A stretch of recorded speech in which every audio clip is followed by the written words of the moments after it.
Hello everyone, welcome back to my YouTube channel HSC tips में आप सभी का स्वागत है। दोस्तों, मैं हूं आपका भाई JP सानू और वापस अपने इस वीडियो के माध्यम से आप सबको कुछ जानकारी देने आया हूं। जो मेरे पास है वीडियो पे अगर नए हैं यानी हमारे चैनल HSC टिप्स में नए हैं तो सबसे पहले चैनल को सब्सक्राइब कर लीजिए और लाइक कीजिए मेरे सारे वीडियो, और मेरे लिंक जो है अपने फ्रेंड को शेयर कीजिए ताकि उन्हें भी HSC रिगार्डिंग जानकारी मिले। दोस्तों, हमारे साथ मिस्टर MD रेहान हैं और काफ़ी मशक्क़त के बाद इनसे इंटरव्यू का मतलब टाइमिंग फिक्स हुआ और मैंने इंटरव्यू के लिए इनको बोला और फाइनली आज MD रेहान जो हैं आप सबके सामने हैं और कुछ HSC रिगार्डिंग जानकारी देंगे। इनके कंपनी का नाम सैम इंजीनियरिंग है और ये प्रोजेक्ट जॉब करते हैं। सो ये क्या जॉब करते हैं उसके बारे में भी बात करेंगे। फ़िलहाल ये हम लोगों का जो मतलब काम चल रहा है, जॉब चल रहा है इनसाइड TSL टाटा स्टील के अंदर चल रहा है और टाटा स्टील का एक प्रोजेक्ट है। उस प्रोजेक्ट के बारे में डिस्क्राइब करेंगे, ये बताएंगे किस चीज़ का प्रोजेक्ट है। और इनका अधिकतर काम होता है वर्क एट हाइट का होता है ना। हाँ, वर्क एट हाइट। तो उसके बारे में बात करेंगे। सबसे पहले MD रेहान, आपका हमारे चैनल HSC टिप्स में स्वागत है। बहुत बहुत नमस्कार। आप लोग के लिए जो ये मौका दिया गया है मुझको, मैं इसके लिए आप लोगों का बहुत बहुत शुक्रिया करता हूँ कि आप लोगों ने मुझे एक मौका दिया वर्क एट हाइट के बारे में बताने के लिए। अभी सबसे पहले मैं अपने बारे में बताता हूँ कि मैं इस फील्ड में 15 साल से काम कर रहा हूँ और कंस्ट्रक्शन लाइन में वर्क एट हाइट बहुत ज़रूरी होता है। इसका जानकारी नहीं होने से आदमी को बहुत नुकसान पहुँचता है। ओके, नमस्कार भाइयों, मेरा नाम रेहान उल्ला अंसारी है। मैं सैम इंजीनियरिंग कंस्ट्रक्शन से एक सीनियर सेफ्टी ऑफिसर के पोस्ट पे काम कर रहा हूँ। इस वक्त अभी हमारा एक प्रोजेक्ट चल रहा है 1800 TPD ASU Tata steel site, जिसमें ऑक्सीजन प्लांट है और जो टाटा के अंडर में काम हो रहा है। हमारे जो थर्ड पार्टी हैं वो है लिंडे इंडिया लिमिटेड, जो सारा देखरेख करते हैं और उनके एवज में सारा काम हो रहा है। MD रेहान जी, टाटा स्टील में एक JNTVTI होता है, JN Tata vocational training institute. वहाँ से अगर आप JNTVTI क्वालिफाइड होते हैं देन आपका गेट पास प्रोसेस होता है। तो क्या आपने JNTVTI क्वालिफाइड किया था 1 डे या फिर 15 दिन का होता है जो? नहीं, JNTVTI क्या है ना, इसमें दो तरह का कैटेगरी, एक होता है 1 डे, एक होता है 15 डेज का। तो मैंने 1 डे का ट्रेनिंग किया था और उसके बाद मेरा एक एग्ज़ाम हुआ था। एग्ज़ाम होने के बाद फिर मेरा इंटरव्यू हुआ था। इंटरव्यू होने के बाद फिर रिज़ल्ट आया था जिसमें मैं क्वालिफाइड कर गया था। एज़ पर टाटा के नियम के साथ उनका जो पॉलिसी है, जो प्रोसीजर है, वो फॉलो किया था मैंने और उसके हिसाब से मैं पास हो गया और उसके बाद मेरा गेट पास बन गया। अच्छा, आपने JNTVTI पहले किया या मेडिकल ट्रेनिंग करने के बाद किया या फिर पहले किया? नहीं, पहले मेडिकल होता है, मेडिकल के बाद JNTVTI होता है। अच्छा, थैंक यू सो मच। और हमारे व्यूअर्स जानना चाहते हैं कि 1 डे जो सर्टिफिकेशन होता है, 1 डे टेस्ट जो एग्ज़ाम होता है, उसमें क्वेश्चन किस टाइप के होते हैं और क्या क्या क्वेश्चन है, कुछ याद है आपको? जी, मुझे याद तो है लेकिन पूरा क्वेश्चन याद नहीं है। कुछ कुछ क्वेश्चन याद है। जैसे उसमें 10 नंबर्स का ऑब्जेक्टिव क्वेश्चन रहता है। ऑब्जेक्टिव क्वेश्चन में जैसे उसमें दिया रहेगा कि ELCB का फुल फॉर्म क्या होता है, तो वो आपको 10 नंबर या टोटल 100 नंबर का होता है ना सर? हाँ, पहले मैं बता देता हूँ। उसमें स्टार्टिंग में आपको 10 नंबर का मिलेगा ऑब्जेक्टिव क्वेश्चन। अच्छा, जिसमें आपको ऑब्जेक्टिव क्वेश्चन में टिक मार्क रहेगा। टिक मार्क कर सकते हैं तो टिक मार्क कीजिए।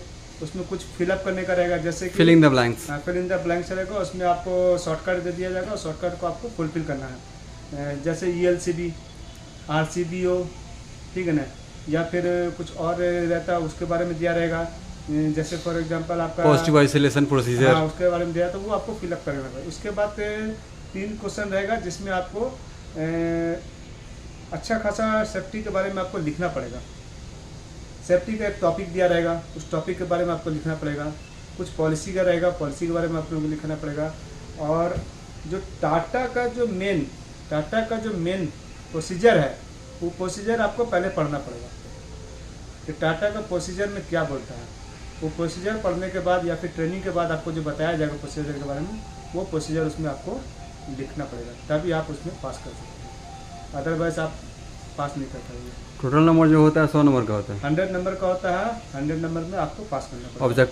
ऑब्जेक्टिव होता है, फिलिंग द ब्लैंक्स होता है, कुछ लॉन्ग भी क्वेश्चन रहते हैं। लॉन्ग क्वेश्चन रहता है, उसमें कुछ लॉन्ग क्वेश्चन दिया जाता है, लॉन्ग क्वेश्चन को फिल करना पड़ता है आपको। ट्रू फॉल्स भी रहता है ना। तो ये 1 डे के सर्टिफिकेशन के बारे में हमारे एमडी रेहान जी बताएं। अब चलते हैं नेक्स्ट स्टेप की ओर, working at height. Working at height का इनका सबसे ज़्यादा काम चलता है। तो मैंने इन्हीं से एक दिन बात कर रहा तो बोला कि क्या आप इंटरव्यू देने के लिए रेडी हैं। तो इन्होंने बोला कि जेपी जी हाँ, आप मेरा इंटरव्यू ले सकते हैं। तो इन्हीं के साथ हम जुड़े हैं, मतलब कि इंटरव्यू के लिए। सो इनसे जानने की कोशिश करेंगे कि वर्क एट हाइट का किस टाइप का काम होता है, और ये जो प्रोजेक्ट चल रहा है किस टाइप का प्रोजेक्ट चल रहा है, कौन सा प्रोजेक्ट चल रहा है, यहाँ क्या बनता है, या फिर किस चीज़ का प्रोजेक्ट रेडी हो रहा है। तो एमडी जी कुछ बताइए। सानू जी, आपने बहुत अच्छा सवाल किया। Work at height, work at height जो है वो बहुत ही अच्छा टॉपिक है। हर आदमी को इसके बारे में जानकारी होना चाहिए। आजकल जहाँ भी देखते हैं लोग जुगाड़ का काम करते हैं। जुगाड़ समझते हैं ना, जैसे टेम्परेरी अरेंजमेंट, टेम्परेरी अरेंजमेंट करना होता है। हाँ। तो कुछ लोग ड्रम का इस्तेमाल करते हैं, कोई टेबल बना के इस्तेमाल करते हैं, कुछ भी किसी को गोदी में उठा लेके चढ़ जाते हैं कि भाई थोड़ा सा काम है उसको कर लेते हैं, इतना मेहनत कौन करेगा। एक्चुअली क्या होता है ना, वर्क एट हाइट में 2 चीज़ें हैं। पहला चीज़ ये है, आपको देखना है कि आप कितना हाइट पे काम कर रहे हैं। अगर आप 2 मीटर पे काम कर रहे हैं तो वो आपके ऊपर लागू हो जाता है वर्क एट हाइट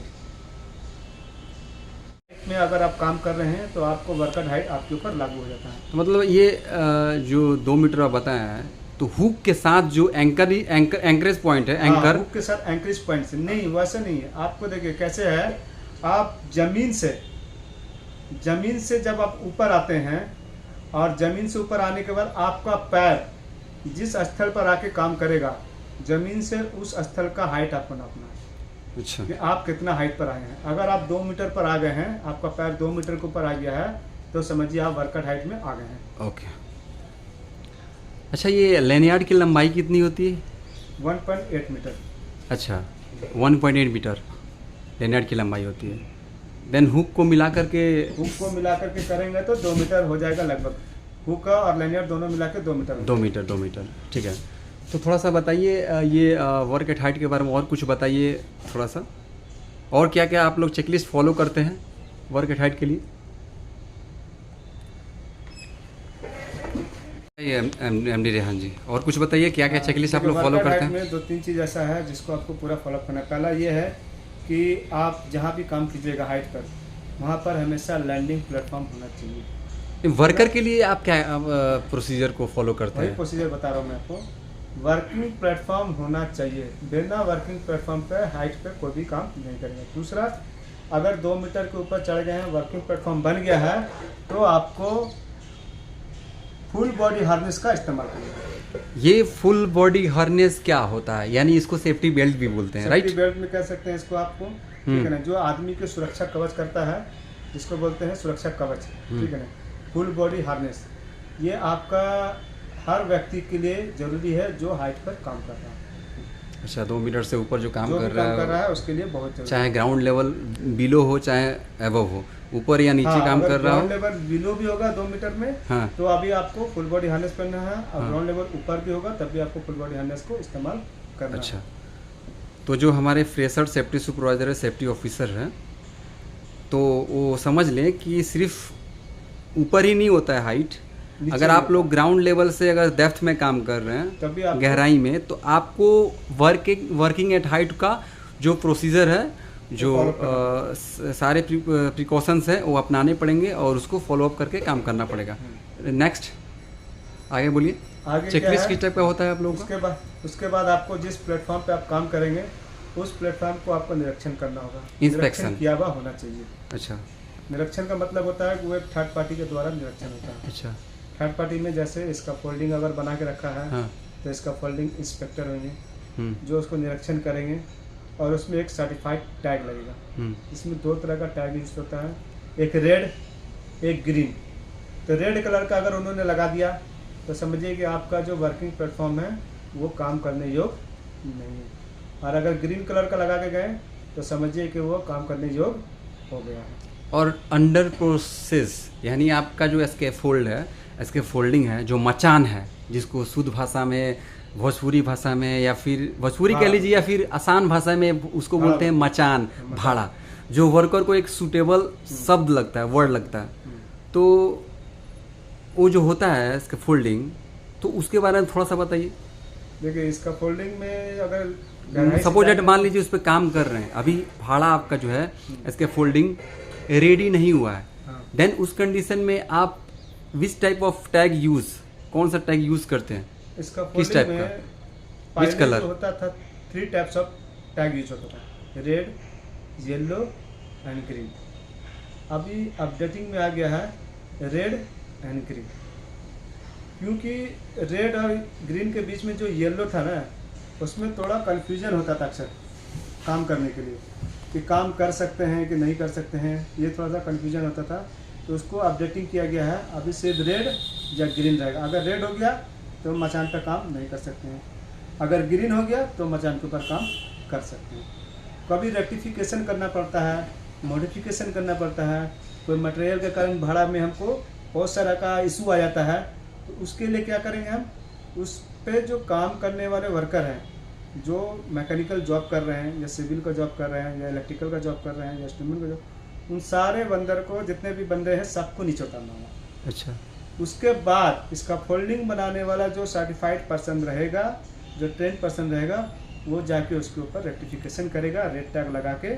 उसके बाद इसका फोल्डिंग इंस्पेक्टर आके उनको चेक करेंगे और फिर से ग्रीन टैग लगा के उसमें मेंशन करेंगे, टाइमिंग डेट डाल के उसको साइन करके सर्टिफाइड करके देंगे। फिर आप उसके ऊपर दोबारा काम कर सकते हैं। एमडी रेहान जी, ये जो आप इसके फोल्डिंग के बारे में बताएं, कुछ इसमें और क्या क्या इसके फोल्डिंग के लिए यूज होता है? इसका फोल्डिंग अगर आप चेक करने जाएंगे तो इसका फोल्डिंग में बहुत सारा पॉइंट है चेक करने के लिए। कुछ बेसिक्स बताइए। कुछ बेसिक्स में आपको मैं बता देता हूँ। सबसे पहले आपको देखना ये है कि जो हमारा इसका फोल्डिंग बना है वो प्रॉपर तरीके से काम करने योग्य है कि नहीं। उसके लिए 4-5 ऐसा पॉइंट है जो प्रॉपर हर आदमी को चेक वही मैं आपसे पूछ रहा हूँ, कौन कौन सा बुलेट पॉइंट है? सबसे पहला बुलेट पॉइंट ये आता है कि जिस इसका फोल्डिंग पे काम करने जा रहे हैं उसके ऊपर हम एक्सेस देखेंगे। एक्सेस, हमारा हमारा एक्सेस का प्रावधान क्या है। हाँ, हम पाइप के द्वारा जा रहे हैं, हाँ, सीढ़ी के द्वारा जा रहे हैं, हाँ, तो हमको चेक करना है। और कभी भी वर्किंग प्लेटफॉर्म में इस्तेमाल करना चाहिए सीढ़ी का।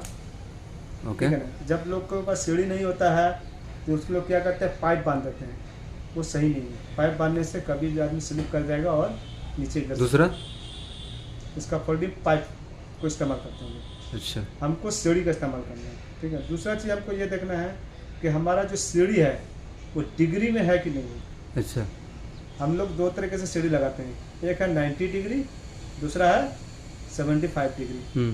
तो 75 डिग्री और 90 डिग्री को कैसे पहचानेंगे? तो 90 डिग्री तो सभी लोग जानते हैं, जब सीधा खड़ा हो जाता है तो वो 90 डिग्री में। जब आप स्ट्रेट खड़ा करते हैं तो क्या कहलाता है? 90 डिग्री, 90 डिग्री, आसान शब्दों में 90 डिग्री। 90 डिग्री। और जब उसको थोड़ा सा एंगल में डाल देते हैं तो हम क्या करते हैं, उसको 75 डिग्री करते हैं। लेकिन 75 डिग्री भी हम कैसे पहचानेंगे? हाँ, ये भी तो हमारे लिए होना चाहिए ना कि 75 डिग्री है कि नहीं। यस। तो हम ये उसमें एक सिंपल सा आसान तरीका है पहचानने का। जो हमारा लेडर नीचे आ रहा है, नीचे का जो उसको शू है, शू के पास हमारा दोनों पैर को सटाएंगे, ऐसे करके पैर को सटाएंगे और हम सीधा ऐसे करके हाथ खड़ा करेंगे और लेडर को पकड़ेंगे। अगर नहीं पकड़ा पाया अगर हमारा पकड़ में नहीं आया तो समझिए 75 डिग्री वो अभी नहीं बना है। ओके। जब वो पकड़ में आ जाएगा, शू के पास हमारा पैर रहेगा, हाथ हमारा लेडर के स्टेप पे रहेगा, अगर आ गया तो समझिए वो 75। सबसे आसान तरीका एमडी रेहान जी ने बताया आप सब सेफ्टी सुपरवाइजर के लिए, एक आसान शब्दों में कि आप लोग कैसे पहचान सकते हैं कि वो 75 डिग्री है या 90 डिग्री में, 90 डिग्री या 90 डिग्री है। ठीक है। तो ये कुछ मतलब कि इसके फोल्डिंग के कुछ बेसिक्स थे। और भी बहुत सारा है, जैसे कि टो बोर्ड क्या होता है। जैसे आप प्लेटफॉर्म पे चढ़ गए, प्लेटफॉर्म पे चढ़ने पे आपको देखना है उसका मिड-रेल, हाँ, टॉप रेल, यस, ये सबसे ज़्यादा जरूरी है। जाली वगैरह सब कैसा लगा है। अच्छा। अभी हमको ये देखना है कि टो गार्ड लगा है कि नहीं लगा है। हम टो गार्ड लगाते हैं ताकि हमारा मटेरियल नीचे ना गिरे। हाँ। हम मिड रेल लगाते हैं, टॉप रेल लगाते हैं ताकि उसके ऊपर हम लोग सेफ तरीके से रह के काम कर सकें। ओके। ठीक है ना। तो टॉप रेल और मिड रेल दोनों का हाइट होता है। पहला है हमारा मिड रेल हम 450 से 600 रखेंगे। ओके। उसके बाद क्या करेंगे, हम टॉप रेल लगाएंगे जो हमको 600 से 1200 तक लेके जा सकते हैं। अच्छा एमडी रेहान जी, पसीना आ रहा है थोड़ा सा फ़ैन बंद करना पड़ा क्योंकि जो नॉइज़ है वो थोड़ा सा आता है, सो उसके लिए सो सॉरी तहे दिल से। और आप जो वर्कर को हायर करते हैं for working at height job के लिए, वो किस बेस पे करते हैं और उसमें किस किस टाइप के आदमी को लेते हैं आप, और किस टाइप के आदमी को आप वहाँ से डिस्क्वालीफाई कर देते हैं, नहीं लेते हैं? थोड़ा सा इसके बारे में बता देते तो सही रहता। देखिए, इसमें हम लोग जो वर्कर को किसी को भी हायर करते हैं ना, सबसे पहले उसका मेडिकल टेस्ट लेते हैं, क्यों मेडिकल फिट हुआ है या नहीं हुआ, ठीक है ना। मेडिकल फिट हो जाता है, उसके बाद हम उसको हाइट ट्रेनिंग के लिए टाटा स्टील में भेजते हैं। उसको जो प्रोसीजर है उसका मेल करना है, उसका डिटेल देना, उसके बाद आएगा वो टाटा स्टील में जाएगा। वहाँ उसको 3 आवर का ट्रेनिंग होता है, 3 घंटे का। 3 घंटे के ट्रेनिंग में उसको 2 घंटा उसको पढ़ाया जाता है, ठीक है ना। और बाकी 1 घंटा जब बचेगा उसको हाइट पर चढ़ाया जाता है, ठीक है ना।